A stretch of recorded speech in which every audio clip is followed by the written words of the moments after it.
नमस्कार, स्वागत है आपका। आप देख रहे हैं हमारी खास पेशकश लीगल हेल्पलाइन और मैं हूं आपके साथ अनंत त्यागी। इस देश का लोकतंत्र इस देश की खूबसूरती का एक अभिन्न अंग है, जहां जनता के लिए जनता द्वारा शासन के एक सूत्र पर चलते हुए हर एक नागरिक को समानता के साथ स्वेच्छा से जीने का अधिकार दिया जाता है। लोकतंत्र की आत्मा संविधान को कहा जाना गलत नहीं होगा और इसी संविधान का प्रियम्बल यानी संविधान की प्रस्तावना भी समाज के हर व्यक्ति के लिए समता और न्याय की बात करता है। कानून हर समस्या के सही प्रारूप में समाधान के लिए मौजूद है, लेकिन सही जानकारी ना होने या कानूनी पेचीदगियों के चलते एक बड़ा हिस्सा समाज का सही समय पर न्याय हासिल करने में असमर्थ महसूस करता है। और इसी अंतर को खत्म करने के लिए इंडिया लीगल रिसर्च फाउंडेशन की इनिशिएटिव लीगल हेल्पलाइन में हम यहाँ मौजूद हैं, आपकी हर कानूनी समस्या में आपकी सहायता के लिए। हमारा उद्देश्य है कि किसी भी तरह की कानूनी अड़चन के दौरान आपके साथ हम खड़े हों, आपकी कानूनी सहायता के लिए। और इंडिया लीगल रिसर्च फाउंडेशन इस लीगल हेल्पलाइन के जरिए आपकी कानूनी समस्याओं के लिए निःशुल्क कानूनी सहायता के साथ मौजूद है। जो नंबर आपकी टीवी स्क्रीन पर दिखाई दे रहे हो, नंबर्स पर फोन करके आप हमसे जुड़ सकते हैं, निःशुल्क कानूनी सहायता प्राप्त कर सकते हैं। और रोजाना आपके सामने एक नए विषय के साथ हम आते हैं ताकि आपकी कानून संबंधी जानकारी को मजबूत हम कर सकें। इस दरमियान आप हमसे किसी भी तरह की कानूनी समस्याओं के लिए हमें कॉल कर सकते हैं। हमारी तरफ से निःशुल्क कानूनी सहायता आप तक जरूर पहुंचेगी। आज का जो हमारा विषय है वो है domestic arbitration and conciliation act, यानी कि क्या है मध्यस्थता और सुलह संबंधी कानूनी अधिकार, क्यों जरूरी है, इनकी जो उत्पत्ति हुई आखिरकार क्यों हुई और कहां कहां इसका इस्तेमाल किया जाता है, कैसे फायदेमंद साबित होते हैं लोगों के लिए, आम जनता के लिए। इन्हीं तमाम मुद्दों पर आज हम चर्चा करेंगे।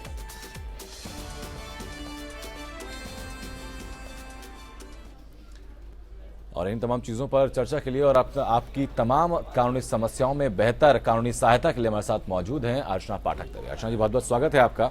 मैं जानना चाहूंगा मैम कि डोमेस्टिक आर्बिट्रेशन की और कंसलेशन की जब आप बात करते हैं तो आखिरकार क्या ये चीज है, ये एक्ट क्या है और इसकी जरूरत क्यों पड़ी?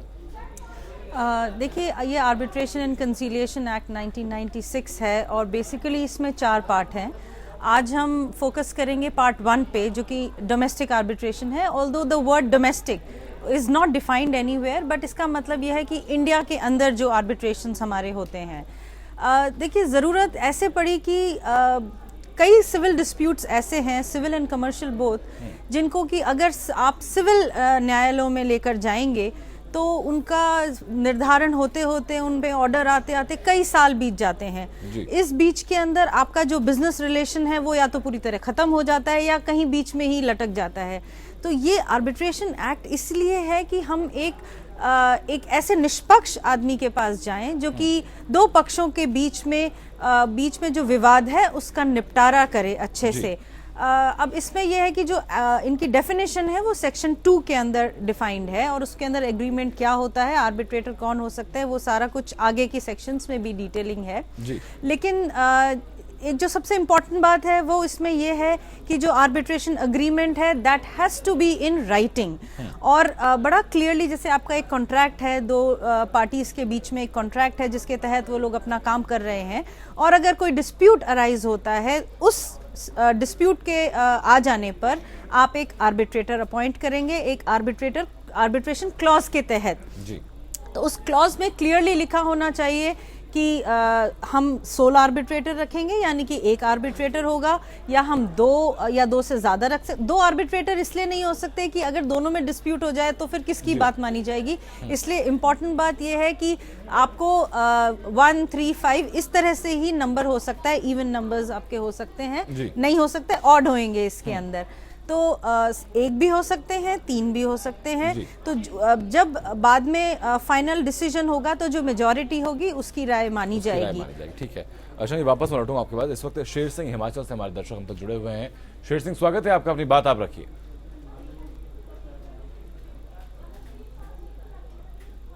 शेर सिंह, आप तक आवाज पहुंच रही है हमारी?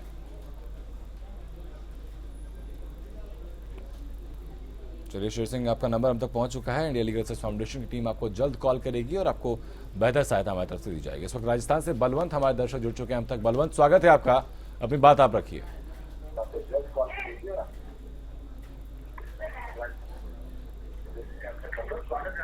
नमस्कार सर। बलवंत जी, अपनी टीवी की वॉल्यूम पहले आप बंद कर लीजिए ताकि बेहतर तरीके से आपकी बात हम लोग समझ पाए। सर जी, मैं राजस्थान से बोल रहा हूँ जी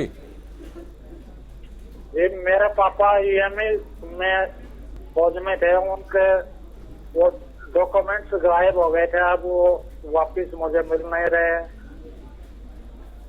क्या डॉक्यूमेंट गायब हो गए थे उनके, बताइए आप मुझे। सर जी, पापा के ईएमई में थे और सभी जो डॉक्यूमेंट डिस्चार्ज बुक थी वो सभी मुझे मिल नहीं रही है। जी बलवंत, बेहतर होगा इस चीज के लिए कि आप उनके विभाग में जाए या फिर संबंधित विभाग में आप जाए तो वहां।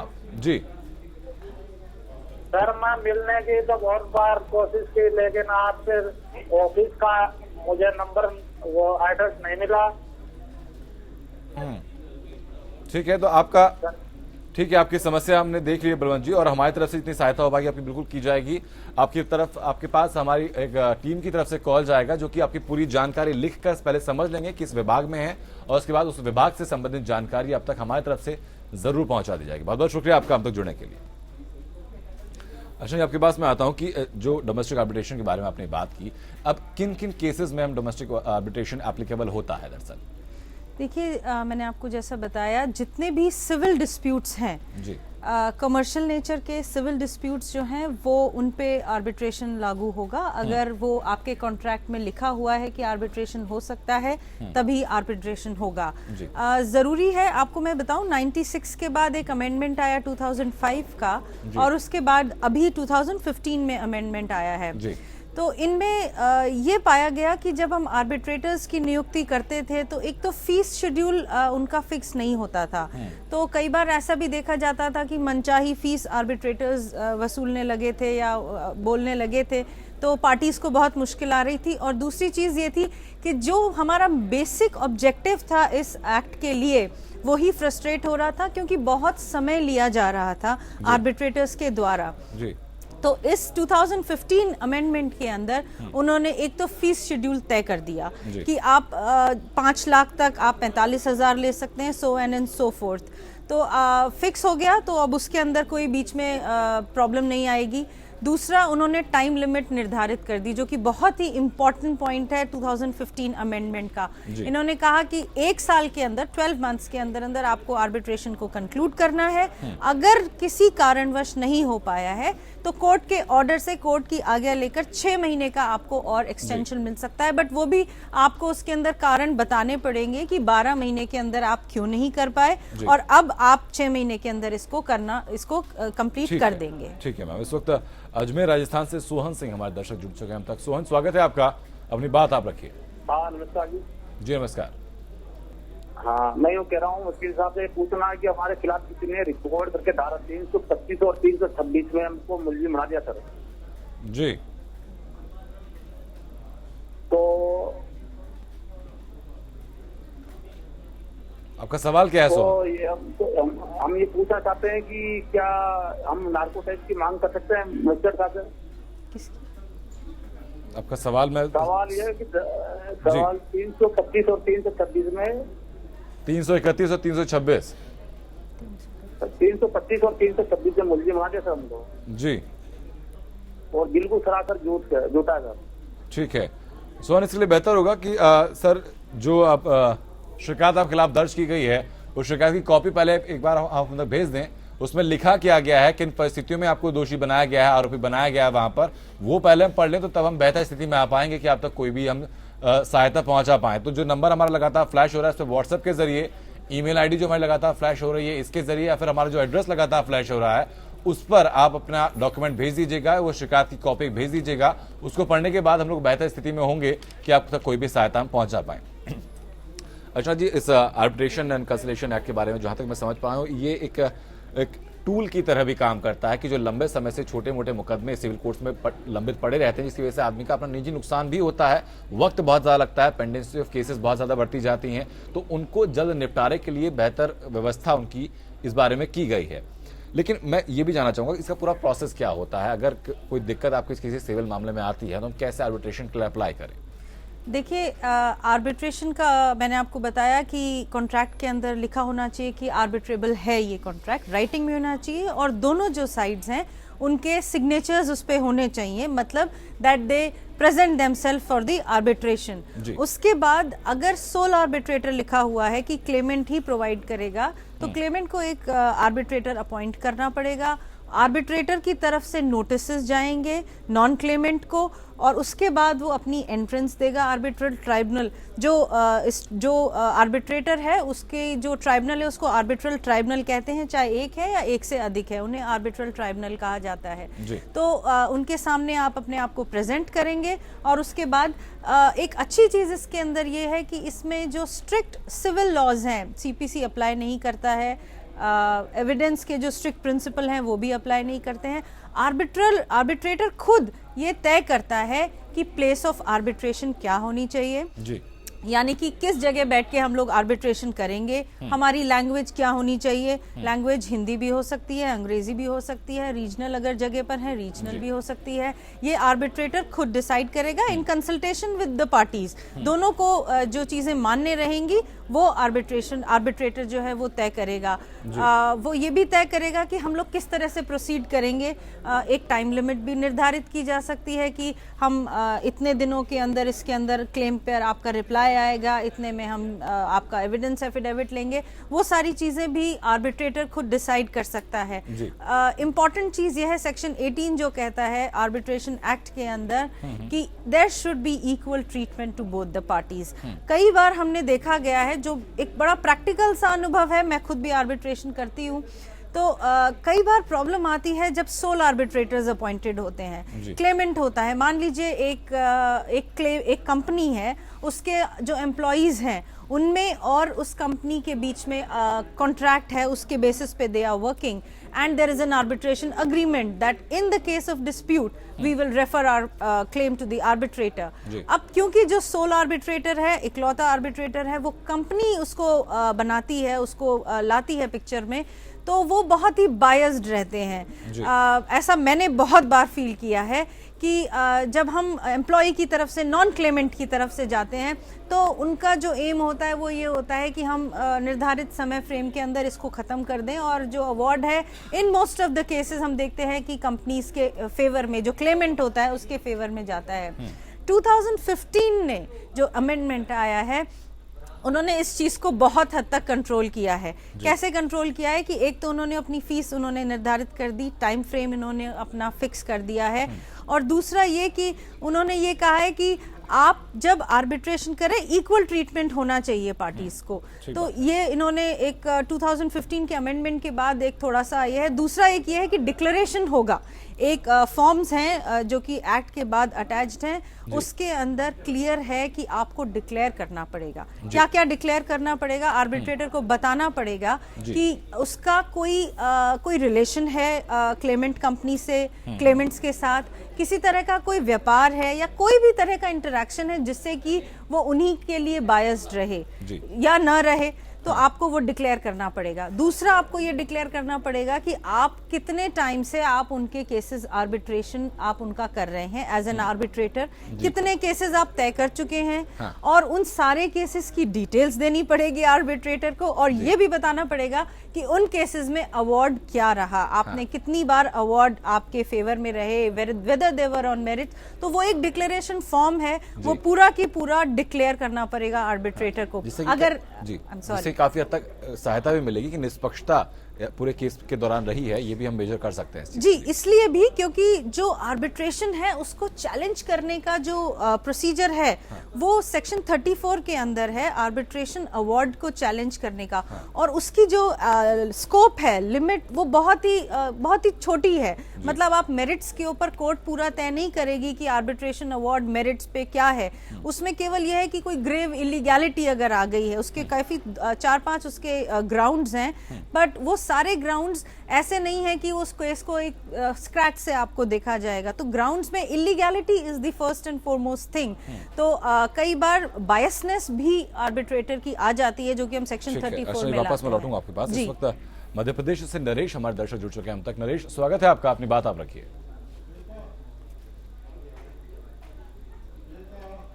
नरेश, अब तक आवाज पहुंच रही है हमारी? सर मैं ये कहना चाह रहा हूँ जी कि 3 साल पहले 4 साल हो गए मेरे भाई का एक्सीडेंट हुआ। जी हेलो जी जी, 3 साल पहले नरेश, अपनी टीवी की वॉल्यूम पहले आप बंद कर लीजिए ताकि आपकी आवाज हम बेहतर तरीके से सुन पाए। जो अपना केस किया जी वकील